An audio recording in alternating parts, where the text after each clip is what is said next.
What do you remember hating the most being a child?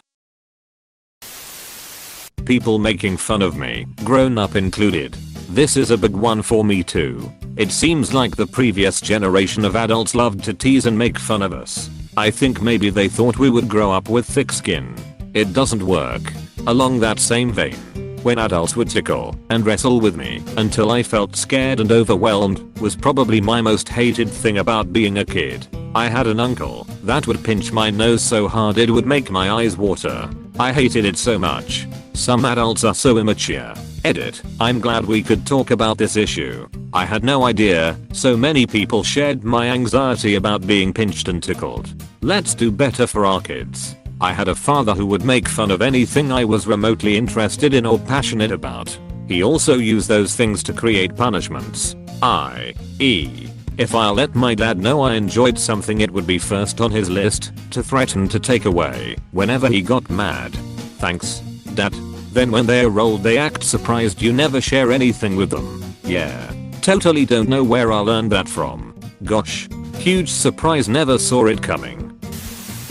When you went to a family friend's house and you were playing with their children and then your parents said it's time to go, so you'd go and stand by them, but then the adults would remain talking for another half an hour, but you couldn't go play with the kids because you were about to go, so you had to listen to adult talk whilst staring at the coffee table. Edit. Wow, thanks for the replies. It's good/sad to see I wasn't the only one who had to endure this violation of human rights as a child. A lot of people have asked if I'm from the Midwest or Latino, and the answer's no, I'm Australian.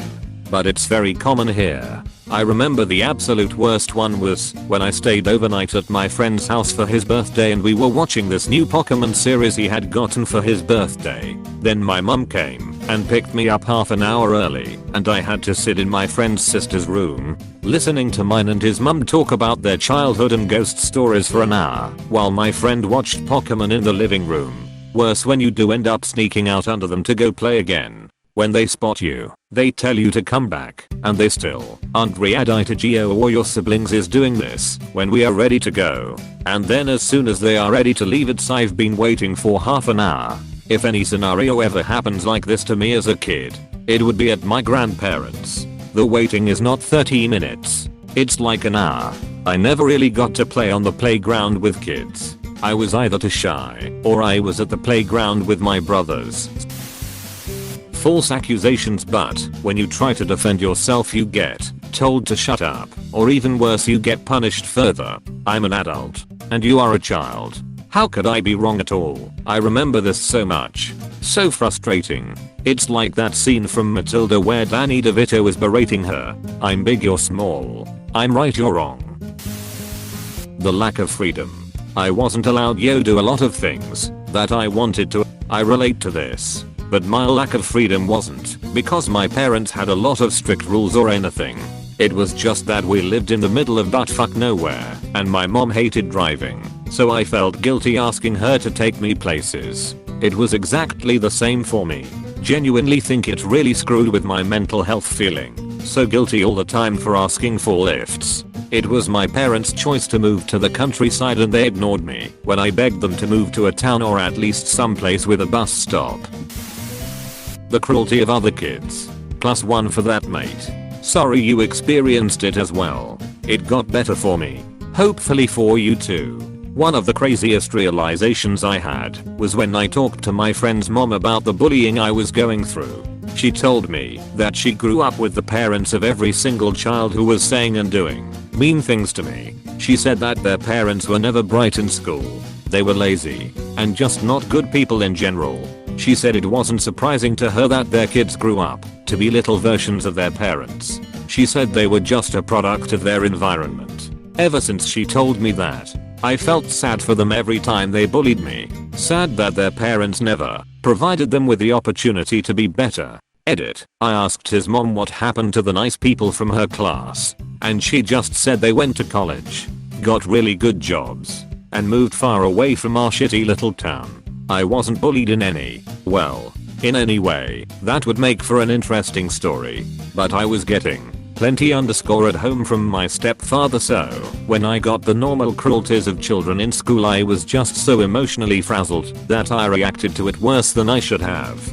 And I held a grudge against those kids for quite a while in life until it hit me one day that these kids were behaving as they were because they probably were getting fucked up at home somehow too. They just reacted to the pain by lashing out at others. I felt like an ass. To be honest, I'd had this angry spot in my heart for them for so long. Yet we were probably so damn similar. But for the tiniest twist of fate we could have been great friends. What a damn waste. Going to bed when other kids are still playing outside. Oh my god. This sucks so much. I would have to eat dinner and go to bed while my friends were still playing video games. At 11 years my bedtime was 7:30. It sucked the most when there was a TV program that you wanted to watch that was on too late. I remember so many times asking my friends at recess to tell me what happened because it was on past my bedtime. Fuck, my bedtime was 8 until sophomore or freshman year of high school. Being 4'3" with the voice of a tuber. This made my day. Being talked down to, or people laughing at me when I was telling them something serious. That phrase, "We are not laughing at you, we are laughing with you." But I wasn't fucking laughing at all. Like when people do some dumbass prank on you and you get angry and they are like, "Chill dude, it's just for fun." Yeah, but it wasn't fun at all, you dipshit. That my feelings didn't matter. If I was feeling anything other than happy, I had to get over it. If I was crying, I was ordered to stop or get something worth crying over. I hate as an adult now seeing other adults ask a kid what is wrong. Kid opens up and then the kid gets made fun of for it being a stupid reason. Then poor kid gets drilled about how they don't know what a hard life is. They're dramatic, etc. I hate that shit. Oh, you have an important test? Just wait until you're an adult and you're faced with real problems. Not doing well on a test can lead to real consequences. Being held back. Being punished at home. As it turns out, I love being an adult and being free of tests, exams, homework, coursework, revision and everything else to do with school. I still have nightmares from time to time where I suddenly realize I have an exam I haven't studied for. And waking up and realizing those days are over is always a huge relief. The never-ending lectures about how all this work needs to be done and that our futures are resting on it was so damn stressful. Screw those never-ending tests. In the adult world you get paid to work, and you, hopefully, won't deal with bullying, such as being labeled gay for the crime of wearing a shirt from the Gap. Living in a house with just one bathroom and so many people, seemed like someone was always using the toilet or the shower when others needed use of the room. That's why you just go use whatever is available at the same time. I did this. I was the only girl in my siblings. We seemed to have a trust in each other not to peek when one of us was showering. To this day, all but my dad still leaves the door unlocked when we shower, just so anyone who needs to wash their hands or use a mirror can. For me, always just made sure my eyes was open and ready to spray anyone who decided to open the curtains of the bathtub or glass door to the shower box. I think all the kids did this. I remember when my brothers as a kid, when my mom woke us all up to go pee in the middle of the night. 2 of my brothers just peed at the same time in the toilet. Saves a flush anyways, and they were both boys. I'm surprised you weren't the one that locked the door considering you're the only girl. I get used to it. I've always been a quite observant person. So I just watch, and if it seems careful and okay to do, then I will do it. The only time I lock the door is to my bedroom, after I shower or am changing. Locking the door any other time to my bedroom I get questioned why I'm doing that.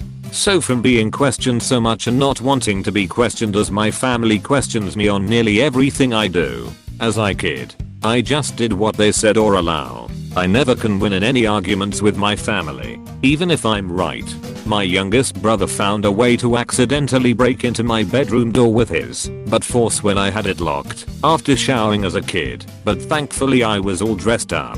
I just didn't want to open the door for him to let him bother me like a typical little brother would do. He always opened my locked door that way after that. It did let me figure out a way to not let him to do it once. Then my door was finally changed. My dad changed all the bedroom doors. Such a relief. In case anyone ever wondered, I did tell my mom my brother did that, and not much was really said to him.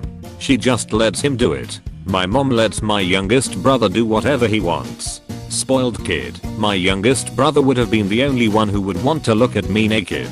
My older brothers knew what's right and wrong. What is but force? He farted on it and opened. I don't know if hate is really the right word, but when I was really little, I was terrified of my dad. My earliest memories of him are being woken up in the middle of the night when he got home, smacked around a bit, and sent off to bed again without so much as an explanation. "You know what you did?" he would say. But of course I didn't, because why would I ask if I already knew? I put a ton of work into trying to keep him happy and not pissing him off, but it didn't always work. I say hate might be the wrong word, because I didn't really know better back then. I didn't start hating him until I met kids and parents that had better relationships, which wasn't until high school. Until then, that was just how it was, and I didn't really question it.